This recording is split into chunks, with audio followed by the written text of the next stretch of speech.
కేవలం సర్టిఫికేట్ కాదు, real time AI knowledge తో మీ ఐటీ డ్రీమ్ నెరవేర్చుకోండి. ఇప్పుడు 35% చెల్లించండి, మిగతాది ప్లేస్మెంట్ తర్వాతే.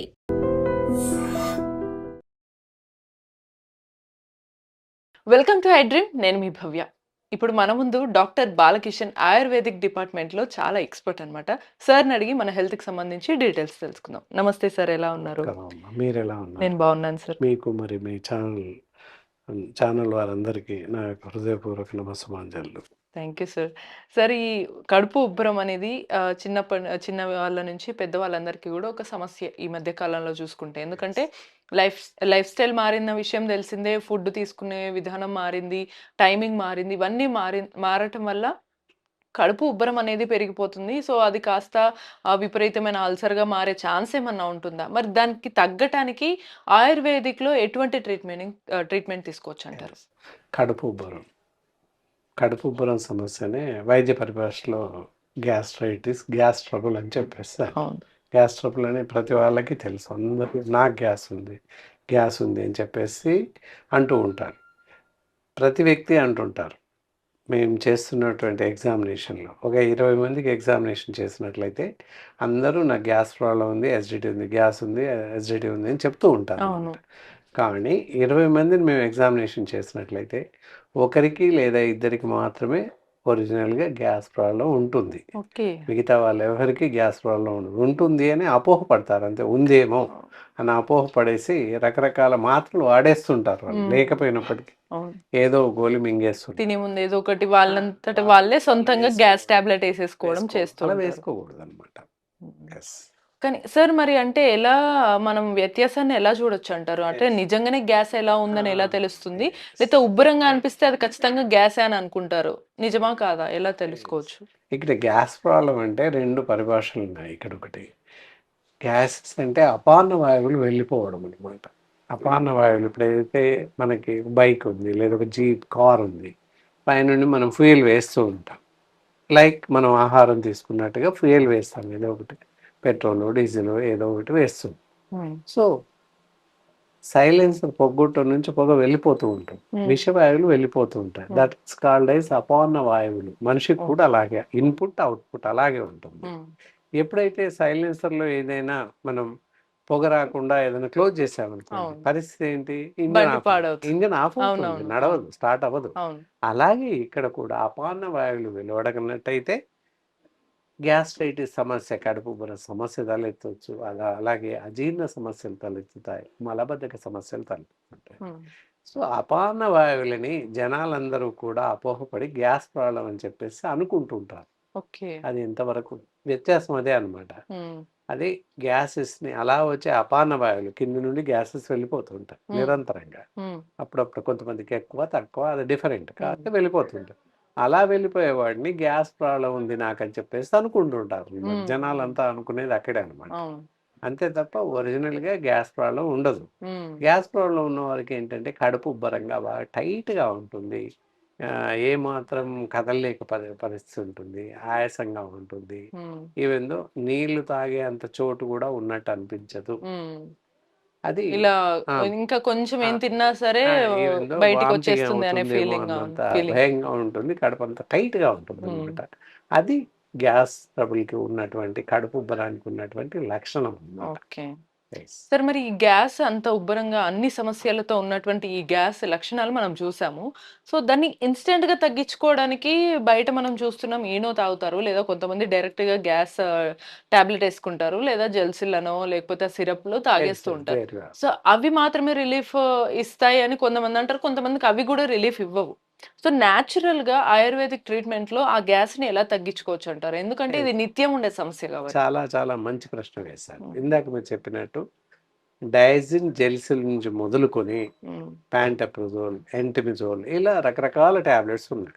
గ్యాస్కి సంబంధించిన ట్యాబ్లెట్స్ 1 రూపీ నుంచి మొదలుకొని 50 రూపాయల వరకు గోళీ ఉంది గ్యాస్ తగ్గించడం. కానీ ఇందులో చెప్పినటువంటి ఎలాంటి గోళీ వేసుకోకూడదు. ఈనో సిరప్ అవ్వచ్చు, ఈనో పౌడర్స్ అవ్వచ్చు, ఇవేవి కూడా వాడకూడదు. ఒక ఈనో అనే కాదు, ఈనో లాగా చాలా ఉన్నాయి. డైజిన్ టు ఎంట్మిజోల్ దాకా ట్యాబ్లెట్స్ ఇందాక చెప్పుకున్నాం. అల్సర్స్ సంబంధించిన ప్రతి ట్యాబ్లెట్ ఎవరికి వారుగా తెచ్చుకొని వేసుకోవడం, ప్యాన్ 40, ప్యాన్ 20 రకరకాల ట్యాబ్లెట్స్ ఉన్నాయి, అవును. రకరకాల మాత్రలు. సో వీలైతే లేకపోతే మెడికల్ షాప్కి వెళ్ళాడు, మెడికల్ షాప్ అన్నాడు నేను గ్యాస్ వస్తుంది ట్యాబ్లెట్ ఇవ్వండి అని. అలా అడగగానే వాళ్ళు ఇచ్చేయడం. ఇలా రకరకాల ట్యాబ్లెట్స్ ఇందాక చెప్పినటువంటి ఈనో లాంటి పౌడర్స్ కానీ తాగుతూ ఉంటారు, లేదా సిరప్స్ తాగుతూ ఉంటారు, యాంటాసిడ్ సిరప్స్. ఇలా ఏ మందు వేసుకున్నా, ఏ గోళీ వేసుకున్నా, ఏ పౌడర్ తాగినా కూడా అత్యంత ప్రమాదకారి అనమాట. ఎలాంటి ప్రమాదం సంభవిస్తుంది అంటే ఎముకలన్నీ గుల్లబారిపోతాయి, ఎముకలు మెత్తబడిపోతుంటాయి, కండరాలు మసిల్ టిష్యూస్ అన్నీ కూడా వీక్ అవుతుంటాయి. That is a major problem అనమాట. ఓకే. సో అందుకే ఇవి వాడకూడదు అంటారు.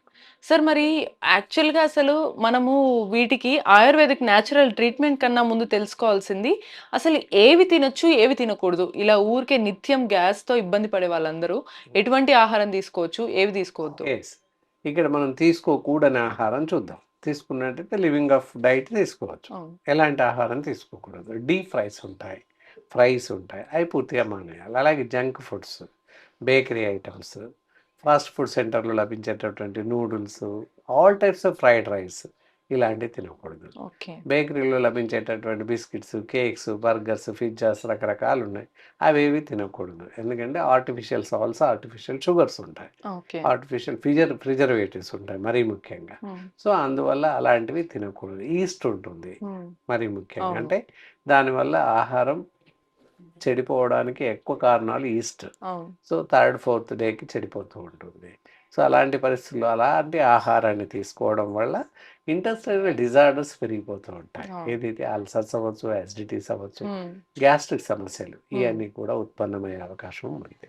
సార్ ఇక్కడ ఇంకో చిన్న సందేహం, ఆహారంలో బయట ఫుడ్తో పాటు కొన్నిసార్లు ఇంట్లోనే న్యాచురల్గా ఉండే ఫుడ్ కానీ సిట్రిక్ యాసిడ్ ఉన్న వాటిని కానీ లేదా ఉదయాన్నే కొంతమందికి ఖచ్చితంగా లేవగానే టీ కాఫీ ఏదో ఒకటి పడాల్సిందే.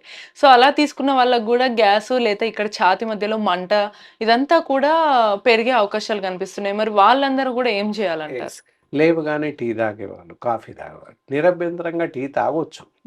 కానీ ఎలా అంటే టీ పెట్టుకొని చల్లబడ్డాక గోరువెచ్చగా కొంచెం వేడి ఉన్నప్పుడు వామ్ టీ తాగండి, వేడి కాకుండా చల్లటి టీ. కాఫీ కోల్డ్ కాఫీ తాగొచ్చు, మామూలు కాఫీ కాకుండా కోల్డ్ కాఫీ.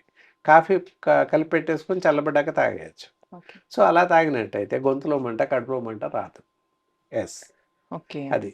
తర్వాత టీ ద్వారానే కడుపులో మంట, ఛాతిలో మంట ఛాతిలో మంట తగ్గించుకోవచ్చు టీతోనే. ఎలా సార్? ఎలా అంటే ఇప్పుడు మామూలుగా టీ తీసుకుంటాం, టీ పౌడర్, టీ పెట్టేసి పాలు, టీ పౌడర్ అవన్నీ వేసేస్తాం, వాటర్ వేస్తాం, అందులో ఒక పావు టీ స్పూన్ వరకు బ్లాక్ పెప్పర్ పౌడర్ వేసేయాలి. ఓకే. వేసేసినట్టయితే కడుపు ఉబ్బరం కానీ, గొంతులో మంట కానీ అన్నీ తగ్గిపోతాయి, ఓకే. ఎలాంటి సమస్య ఉండదు. టీ అలాగే తాగేస్తాం, అందులో కాస్త పెప్పర్ పౌడర్ యాడ్ చేసినట్లయితే దెర్ ఆర్ నో రిస్ట్రిక్షన్స్, కడుపు ఉబ్బరం కానీ గ్యాస్ట్రిక్ సమస్యలు ఉత్పన్నం కాకుండా ఉంటుంది. ఓకే.